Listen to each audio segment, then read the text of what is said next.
2025 সালে যারা অমরনাথ যাত্রা করবেন বলে মনস্থির করেছেন, আজকের ভিডিও কিন্তু তাদের জন্য। আমি 2024 সালে অমরনাথ যাত্রা করে এসেছি পায়ে হেঁটে, এবং তার সম্পূর্ণ অভিজ্ঞতা এবং গাইড শেয়ার করব আজকের এই ভিডিওর মধ্যে দিয়ে। যারা আপনারা 2025 সালে অমরনাথ যাত্রা করবেন তাদের যেন সম্পূর্ণ তথ্য দিয়ে সাহায্য করতে পারি, সেই উদ্দেশ্য নিয়ে আজকের ভিডিও আমি শুরু করলাম। অমরনাথ যাত্রাকে কিন্তু আর 5টা তীর্থযাত্রার সঙ্গে গুলিয়ে ফেললে চলবে না। অমরনাথ যাত্রা করার জন্য দীর্ঘ 5 থেকে 6 মাস আগে থেকে নেওয়া প্রয়োজন মানসিক প্রস্তুতি, এবং তার সঙ্গে সঙ্গে অবশ্যই শারীরিক প্রস্তুতি। মানসিক এবং শারীরিক প্রস্তুতি নেওয়ার সঙ্গে সঙ্গে জেনে নেওয়া উচিত অমরনাথ যাত্রার যাবতীয় নিয়ম কানুন। কেননা আপনি এই সামগ্রিক প্রসিডিওরে কোথাও একটা জায়গাতে ভুল করলেই কিন্তু আপনার যাত্রা বাতিল বলেও পরিগণিত হতে পারে। এবার আসি নিয়ম কানুন সংক্রান্ত কথাবার্তায়। অমরনাথ যেতে গেলে আপনাকে রেজিস্ট্রেশন করতে হবে। কোথায় রেজিস্ট্রেশন করবেন? অমরনাথ যারা পরিচালনা করেন, অমরনাথ শাইন বোর্ড বলে কর্তৃপক্ষ আছে, তাদের অফিসিয়াল ওয়েবসাইট www.jksasb.nic.in এই ওয়েবসাইটে আপনাকে রেজিস্ট্রেশন করতে হবে। অমরনাথ যাত্রা প্রত্যেক বছর মূলত জুলাই মাসের শুরুর দিকে হয়ে থাকে। এটা প্রত্যেক বছর সামান্য 2-1 দিন ডেট এইদিক ওদিক হয়ে থাকে। যেমন 2024 সালে 29শে জুন শুরু হয়েছিল। আর আপনারা যারা 2025 সালে যাবেন বলে মনস্থির করেছেন, অমরনাথ শাইন বোর্ড কর্তৃপক্ষ এবার নোটিফিকেশন দিয়ে জানিয়ে দিয়েছে এবারে যাত্রা শুরু হতে চলেছে জুলাই মাসের 3 তারিখ। 3 জুলাই 2025 অমরনাথ যাত্রা শুরুর ডেট। আর এই অমরনাথ যাওয়ার জন্য রেজিস্ট্রেশনের প্রক্রিয়া আর কিছুদিনের মধ্যেই শুরু হবে। কিন্তু তার আগে কিছু কথা জেনে রাখা ভালো, কিছু কাজ আপনাদের রেজিস্ট্রেশন শুরু হওয়ার আগেই করে রাখতে হবে। অমরনাথ যাত্রায় যাওয়ার জন্য রেজিস্ট্রেশনের জন্য সবথেকে গুরুত্বপূর্ণ যে বিষয়টা, সেটা হচ্ছে মেডিকেল ফিট সার্টিফিকেট। একটি মেডিকেল ফিট সার্টিফিকেট আপনাকে তুলতে হবে রেজিস্ট্রেশন শুরু হওয়ার ঠিক আগে। এইবার আপনার মনের মধ্যে প্রশ্ন থাকতে পারে, এই মেডিকেল সার্টিফিকেট কারা দেবে? এই মেডিকেল সার্টিফিকেটের একটা ফরম্যাট অমরনাথ শাইন বোর্ডের অফিসিয়াল ওয়েবসাইটে কিছুদিনের মধ্যেই প্রকাশিত করা হবে। সেই ওয়েবসাইট থেকে আপনারা সেই ফরম্যাট ডাউনলোড করে নেবেন, এবং সেই অফিসিয়াল ওয়েবসাইটেই বলে দেবে আপনার ডিস্ট্রিক্ট ওয়াইজ কোন কোন সরকারি হাসপাতালে গেলে আপনার অমরনাথ শাইন বোর্ডের এই মেডিকেল সার্টিফিকেট আপনারা পাবেন। যখন অমরনাথ শাইন বোর্ডের মেডিকেল সার্টিফিকেট দেওয়া শুরু হবে, শুধুমাত্র তখনই আপনি হসপিটালে গেলে পারে আপনাকে এই ফিট সার্টিফিকেট কিন্তু দেবে। কেননা অফিসিয়ালি অমরনাথ কর্তৃপক্ষ কিন্তু হসপিটালগুলোকে একটা গাইডলাইন দিয়ে দেয়। সেই সমস্ত গাইডলাইন মেনে সমস্ত হসপিটাল কর্তৃপক্ষ, ডাক্তারবাবুরা আপনাদের শারীরিক পরীক্ষা করার পর একটি মেডিকেল সার্টিফিকেট দেবে। সেই সার্টিফিকেট নিয়ে আপনাকে নির্দিষ্ট দিনে অনলাইনে কিন্তু আবেদন করতে হবে। এবার রেজিস্ট্রেশন প্রক্রিয়া যখন শুরু হয়ে যাবে, আপনারা চেষ্টা করুন একদম প্রথম ডেটে অমরনাথ যাত্রা করার। কেননা বিগত বছরের আমার ব্যক্তিগত অভিজ্ঞতা থেকে এই কথাটা আপনাদের সঙ্গে শেয়ার করছি। আমরা অমরনাথ যাত্রা কিন্তু একদম প্রথমের দিকেই করেছিলাম। আমরা যাত্রা করেছিলাম 1 জুলাই যাত্রা করেছিলাম। কিন্তু যারা আরও কিছুদিন পরে, ধরুন জুলাই মাসের 4 তারিখ, 5 তারিখ, 7 তারিখ এরম টাইমে যাত্রা করেছিল, তারা কিন্তু বরফানি বাবা মহাদেবের দর্শন কিন্তু পায়নি। কেননা গ্লোবাল ওয়ার্মিংয়ের প্রভাব যেমন আমাদের এখানেও পড়ছে, সেটা কিন্তু আপনার কাশ্মীরের অত্যন্ত হাই অল্টিটিউড এলাকাতেও পড়ছে। প্রচণ্ড গরমের কারণে কিন্তু 2024 সালের শিবলিঙ্গ কিন্তু মাত্র 3-4 দিন 5 দিনের মধ্যেই কিন্তু গলে গেছিল। বাবা বরফানি মহাদেব কিন্তু অন্তর্ধান হয়ে গেছিলেন। যারা পরের দিকে গেছিলেন তারা কিন্তু বরফের ওই শিবলিঙ্গ কিন্তু আর দেখতে পায়নি। এবার আসি এই অমরনাথ যাত্রায় কারা কারা যেতে পারবে, কারা কারা যেতে পারবে না, কি কি বাধ্যবাধকতা রয়েছে। অমরনাথ যাত্রায় 13 বছরের বয়স থেকে শুরু করে 70 বছরের বয়স পর্যন্ত লোক যেতে পারবে। মানে অমরনাথ যাত্রায় যাওয়ার জন্য 13 to 70 হচ্ছে এজ লিমিট। এর নিচে কিংবা এর বেশি হলে কিন্তু আপনি আবেদন করতে পারবেন না। আর যদি কেউ 3 সপ্তাহের প্রেগনেন্ট থাকেন তাহলেও সেও কিন্তু আবেদনের যোগ্য নয়। মূলত আপনি যখন মেডিকেল ফিট সার্টিফিকেট আনতে যাবেন, আমি লক্ষ্য করলাম বিভিন্ন হসপিটালে বিভিন্ন রকমের নিয়ম কিন্তু ওদের মতো চালু করেছে। মানে এক এক হসপিটাল এক এক রকম টেস্টের ডিমান্ড করছে। আপনারা চাইলে সেই সমস্ত টেস্ট হসপিটালে গিয়েও করিয়ে নিতে পারেন ফ্রি অফ কস্ট। আর আপনারা যদি কম সময়ের মধ্যে সার্টিফিকেট পেতে চান, তাহলে আপনি আগে জেনে নেন আপনি কোন হসপিটালে থেকে আপনি সার্টিফিকেট নিচ্ছেন। সেখানে ওরা যে যে টেস্ট বলেছে সেই টেস্টগুলো আপনি বাইরে থেকে যদি করে নিয়ে যান, তাহলে আপনাকে 1 দিনের মধ্যেই কিন্তু ফিট সার্টিফিকেট সার্টিফিকেট দেওয়ার সম্ভাবনা রয়েছে। সমস্ত কিছু ঠিকঠাক হয়ে যাওয়ার পর আপনাদের হিসাব মতো আপনারা জম্মু তাওয়ায় যাওয়ার ট্রেনের টিকিট করে ফেলুন। অমরনাথ যাত্রায় যাওয়ার সময় কিন্তু ট্রেনের ডিম্যান্ড প্রচণ্ড থাকে, দেরি করলে টিকিট পাওয়ার সম্ভাবনা খুবই কম।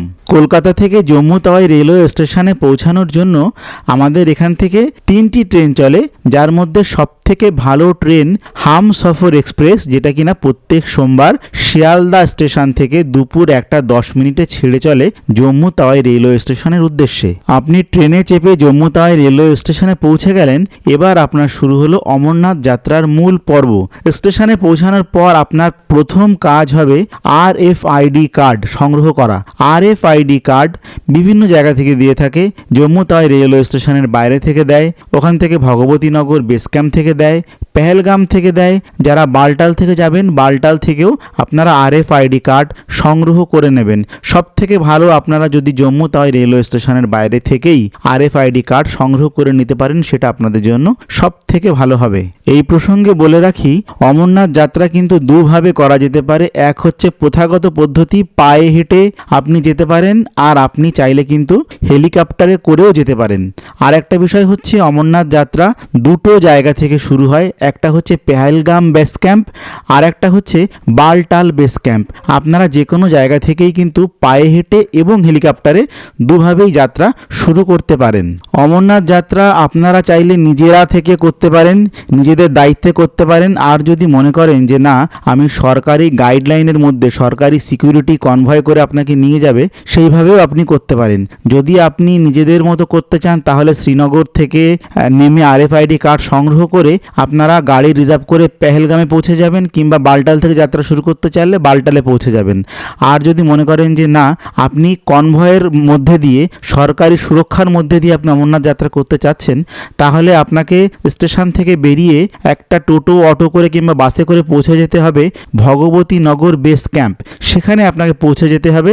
সেখান থেকে আপনাকে সরকারি বাসে করে একদম কনভয় করে, যেমন আমাদের প্রধানমন্ত্রী মুখ্যমন্ত্রীকে পুরো কনভয়ের মাধ্যমে নিয়ে যায়, সেরকম কনভয়ের মাধ্যমে কিন্তু আপনাকে নিয়ে যাবে অমরনাথের বেস ক্যাম্পে। আপনি পেহেলগাম যেতে চাইলে পেহেলগাম নিয়ে যাবে, বালটাল যেতে চাইলে বালটালে কিন্তু আপনাকে নিয়ে যাবে। কিন্তু তার জন্য আপনাকে যেতে হবে জম্মু তাওয়াই রেলওয়ে স্টেশন থেকে ভগবতীনগর বেস ক্যাম্প। সেখান থেকেই কিন্তু সামগ্রী পদ্ধতিটা শুরু হবে, যদি কিনা আপনি কনভয়ের মধ্যে দিয়ে যেতে চান।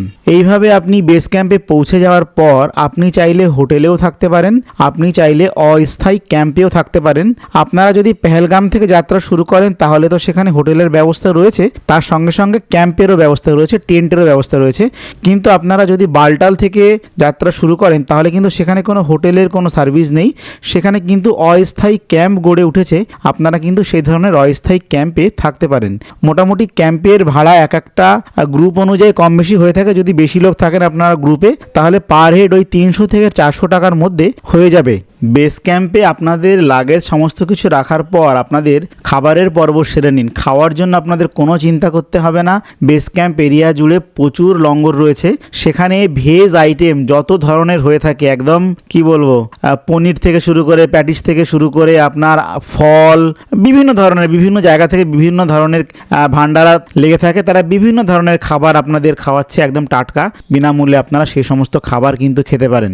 এই প্রসঙ্গে একটা কথা আপনাদের বলে রাখি, আপনারা যখন ওই বেস ক্যাম্প কিংবা টেন্টের রাত্রিবাস করবেন, সেক্ষেত্রে আপনারা চেষ্টা করুন চেক পয়েন্টের যতটা কাছাকাছি থাকা যায়। মানে আমরা বালটাল দিয়ে আমাদের যাত্রা শুরু করেছিলাম পায়ে হেঁটে, আপনারা চেষ্টা করুন ডোমেল গেট, যারা বালটাল যাত্রা করবেন ডোমেল গেটে যতটা কাছাকাছি থাকবেন, পরবর্তী দিনে আপনারা যখন হাঁটবেন তখন কিন্তু কিছুটা রাস্তা আপনাদের কভার হয়ে থাকবে। আর যদি প্রথম দিনই আপনারা চেক পয়েন্টের গেট থেকে দূরে টেন্ট নিয়ে থেকে যান, তাহলে কিন্তু আপনাদের মূল হাঁটার সঙ্গে এই যে গেট পর্যন্ত যে হাঁটা, সেটাও কিন্তু যোগ হবে। সেখানে কিন্তু আপনাদের কিছুটা কষ্ট, খাটনি আরও বাড়তে চলেছে। যেদিন আপনারা বেস ক্যাম্প পৌঁছাচ্ছেন, ওই দিন তাড়াতাড়ি খাওয়া দাওয়া করে যত তাড়াতাড়ি সম্ভব হয় আপনারা রাত্রের একটু শুয়ে নিন, রেস্ট নিয়ে নিন, ঘুমিয়ে নিন। তারপর পরের দিন সকালে, একদম যত সকালে আপনারা পারবেন, 3টে সাড়ে 3টে থেকে লোক হাঁটা শুরু করছে। আপনারা অবশ্যই যদি 3টে সাড়ে 3টে থেকে লাইন দিতে পারেন তাহলে তো ভালোই, আর না হলে অন্ততপক্ষে 4টে সাড়ে 4টের মধ্যে অবশ্যই ডোমেল গেটে গেটের কাছাকাছি চলে যাবেন। ওখানে বেশ কিছুক্ষণ আপনাদের দাঁড়াতে হবে, কেননা প্রচুর লাইন পড়ে। আপনাদের RFID কার্ডগুলো দেখবে আর রেজিস্ট্রেশনের কাগজগুলো দেখবে। আপনাদের ব্যাগ স্ক্যান হবে, এক্সরে মেশিনের মধ্যে দিয়ে ব্যাগ স্ক্যান হয়ে আপনাদের ব্যাগ এই সমস্ত করতে বেশ কিছুটা সময় আপনাদের কেটে যাবে। তারপর আপনারা ওখান থেকে কিন্তু হাঁটার যাত্রা শুরু করতে পারবেন। আর যারা মনে করছেন যে হেঁটে যেতে পারবেন না, ঘোড়া নেবেন, তারা কিন্তু অমরনাথের অফিসিয়াল কাউন্টার রয়েছে, সেখান থেকেই কিন্তু ঘোড়া বুকিং করবেন। নিজেরা কিন্তু দরদাম করে মাঝপথ থেকে কিন্তু ঘোড়া বুকিং করবেন না। এই রকম করলে বিভিন্ন ধরনের বাজে অভিজ্ঞতার সাক্ষী আপনাদের হতে পারে। যেমন ধরুন, আপনার কাছ থেকে টাকা নিয়ে ঘোড়াওয়ালা আপনাকে রেখেই চলে যাবে, এরকম ঘটনাও কিন্তু অহরহই ঘটে থাকে যারা কিনা বাইরে থেকে ঘোড়া বুক করে। কিন্তু আপনি যদি অমরনাথের অফিসিয়াল কাউন্টার থেকে ঘোড়ার বুকিং করেন, তাহলে প্রত্যেকটা ঘোড়াওয়ালার আলাদা আলাদা ID কার্ড দিয়ে দিয়েছে। সেই কার্ড আপনাকে নিয়ে নিতে হবে, মানে আপনি যে ঘোড়া বুক করবেন তার ID কার্ড আপনাকে নিয়ে নিতে হবে। বাই চান্স যদি ওরা কোনো ধরনের অসুবিধা করে, তখন কিন্তু ওই আইডেন্টিটি কার্ড দিয়ে আপনার টাকা ফেরত থেকে শুরু করে যাবতীয় লিগ্যাল অ্যাকশন কিন্তু আপনি নিতে পারবেন তাদের বিরুদ্ধে। অনেকের মনের মধ্যে প্রশ্ন থাকে যে লাগেজ আপনারা সঙ্গে করে নিয়ে যাবেন, সেই লাগেজ কোথায় রাখবেন। যদি আপনারা পেহেলগাম দিয়ে যাত্রা শুরু করেন, তাহলে পেহেলগামে কিন্তু অমরনাথের ক্লক রুম রয়েছে, অমরনাথ কর্তৃপক্ষের ক্লক রুম রয়েছে। সেই ক্লক রুমে আপনি লাগেজ রেখে যেতে পারেন। আর আপনারা যদি বালটাল দিয়ে যাত্রা শুরু করেন, তাহলে কিন্তু আপনাদের কোনো ক্লক রুম নেই। সেখানে আপনি যে অস্থায়ী টেন্ট ভাড়া করবেন, সেই টেন্টের মালিকের কাছে, যে টেন্ট যারা পরিচালনা করছে, তাদের ভরসাতে কিন্তু আপনাদের ব্যাগ রেখে যেতে হবে। আমরাও সাহস করে সমস্ত ব্যাগগুলো তাদের দায়িত্বে রেখে গেছিলাম। আমরা কিন্তু সমস্ত ব্যাগগুলো সঠিকভাবে সুন্দরভাবে পেয়ে গেছি, আমাদের কোনো অসুবিধা হয়নি। সেক্ষেত্রে আপনাদের কিন্তু এই বিষয়টা মাথায় রাখতে হবে। তো চলুন এবার শেয়ার করি আমার যাত্রার অভিজ্ঞতা। আমরা যাত্রা করেছিলাম পায়ে হেঁটে বালটাল রুট দিয়ে। বালটাল রুট কিন্তু একদিনে আপনাকে অমরনাথ গুহাতে পৌঁছাতে হবে, অমরনাথ দর্শন করে তারপর কিন্তু আবার বালটালে নেমে আসতে হবে। আগে যেমন অমরনাথ গুহার কাছাকাছি থাকার ব্যবস্থা ছিল, এখন কিন্তু থাকার ব্যবস্থা নেই। তার মানে আপনারা যারা বালটাল রুট দিয়ে যাচ্ছেন, তারা কিন্তু একদিনে দর্শন করে একদিনেই কিন্তু আপনাকে নেমে আসতে হবে। আর যারা পেহেলগাম দিয়ে যাচ্ছেন, তারা কিন্তু পুরো যাত্রাটা 3-4 দিন ধরে করতে পারবেন। যেহেতু আমরা বালটাল রুট দিয়ে গেছিলাম, আমি আমার অভিজ্ঞতা বালটাল রুটের সাপেক্ষে আপনাদের সঙ্গে শেয়ার করব। বালটাল রুট দিয়ে যারা যাবেন, তারা কিন্তু প্রচণ্ড চড়াইয়ের সম্মুখীন হবেন। প্রচণ্ড চড়া কিন্তু এই বালটালের রাস্তা। আপনাদের কাউকে ডিমোটিভেট করার উদ্দেশ্য আমার নয়, কিন্তু বাস্তব কথাগুলো কিন্তু তুলে ধরার আমার মেন উদ্দেশ্য এই ভিডিওর মধ্যে দিয়ে। আর একটা কথা বলি, বালটাল রুট কিন্তু ডোমেল গেট দিয়ে যাত্রা শুরু করতে হবে আপনাকে। ডোমেল গেট থেকে অমরনাথের গুহা পর্যন্ত মানে পুরোটাই চড়াই, কোথাও ঢালু নেই। মানে যদি এই ঢালুর পার্সেন্টেজ ক্যালকুলেট করতে যান, তাহলে সেটা পাবেন না। সামান্য হয়তো 2-5 মিনিটের ঢালু রাস্তা আছে, কিন্তু যদি আপনি পুরোটা বিচার করেন, তাহলে কিন্তু একদম অমরনাথ গুহা পর্যন্ত বালটাল থেকে পুরোটাই কিন্তু চড়াই, এবং সেটা প্রায় 60 ডিগ্রি, 60 to 65 ডিগ্রি কিন্তু চড়াই। এইরকম চড়াই ভেঙে কিন্তু আপনাকে যেতে হবে। আপনারা চেষ্টা করুন যত সকাল সকাল যাত্রা শুরু করে দেওয়ার। তারপর কষ্ট হলে রাস্তাতে বিভিন্ন জায়গাতে বসে বসে রেস্ট করুন। তারপর আপনারা কিন্তু পৌঁছে যান গুহার কাছাকাছি। অমরনাথ গুহায় প্রবেশ করার মেন গেট কিন্তু বিকাল 4টে নাগাদ বন্ধ হয়ে যায়। আপনাদের কিন্তু বিকাল 4টের আগে হেঁটে পৌঁছাতে হবে, সেই হিসাবে আপনারা রাস্তাতে রেস্ট করবেন। আর এই যাত্রাপথের সামগ্রিক অভিজ্ঞতার ভিডিও আমি তুলে ধরেছি আমার অমরনাথের ব্লগে, সেটা আগের বছর আমি আপলোড করেছিলাম। আর এইটা 25 সালের একটা গাইড ভিডিও বানাতে বসা আমার। আপনারা সেই অভিজ্ঞতা দেখতে চাইলে কিন্তু আমার আগের বছরের ভিডিওটাও কিন্তু দেখে নিতে পারেন। যাত্রা শুরু করার সময় আপনাদের সাথে অবশ্যই কিন্তু মাস্ক রাখবেন কাছে, কেননা প্রচণ্ড ধুলো ওড়ে। মাস্ক রাখবেন, রেইনকোট রাখবেন, ছাতা রাখবেন, জুতো কিন্তু একটা ভালো শক্তপোক্ত জুতো রাখবেন, প্রয়োজনীয় ওষুধ রাখবেন, জল রাখবেন পর্যাপ্ত পরিমাণে, কিছু ড্রাই ফ্রুটস রাখবেন, ডার্ক চকলেট, এই ধরনের খাবার কিন্তু আপনাদের রাখবেন, যেটা কিনা আপনাদের এনার্জি দেবে পুরোটা হেঁটে উঠতে। যাই হোক, আপনি এইভাবে কষ্ট করে পৌঁছে গেলেন অমরনাথ গুহার কাছাকাছি। সেখানে আপনাকে কিন্তু লাগেজ রাখতে হবে। যদি লাগেজ বলতে আপনি সামান্য পিট ব্যাগ যেটা আপনি নিয়ে গেছেন, যেটাতে কিনা আপনার মোবাইল, ক্যামেরা, জলের বোতল এইগুলো রয়েছে, সেইগুলো রেখে কিন্তু আপনাকে অমরনাথ পবিত্র গুহাতে কিন্তু প্রবেশ করতে হবে। এই প্রসঙ্গে একটা কথা বলি, অমরনাথে গুহাতে প্রবেশ করার আগে কিন্তু বেশ কয়েকটা লাগেজ কাউন্টার রয়েছে, মানে ক্লক কাউন্টার রয়েছে, যেখানে কিনা আপনাদের ব্যাগ কিন্তু আপনারা জমা করে যেতে পারেন। এইবার আমার ব্যক্তিগত মতে, মন্দির থেকে আপনি যত দূরত্বে ব্যাগ রাখবেন, সেখানে কিন্তু আপনার ব্যাগ রাখতে সুবিধা হবে। অনেকে কি করে, মন্দিরের কাছাকাছি কাছাকাছি পৌঁছে যায় তারপরে ক্লক রুমে ব্যাগ রাখার জন্য চেষ্টা করে, সেখানে প্রচণ্ড লম্বা লাইন পড়ে, সেখানে আপনার একটা লম্বা সময় টাইম নষ্ট হবে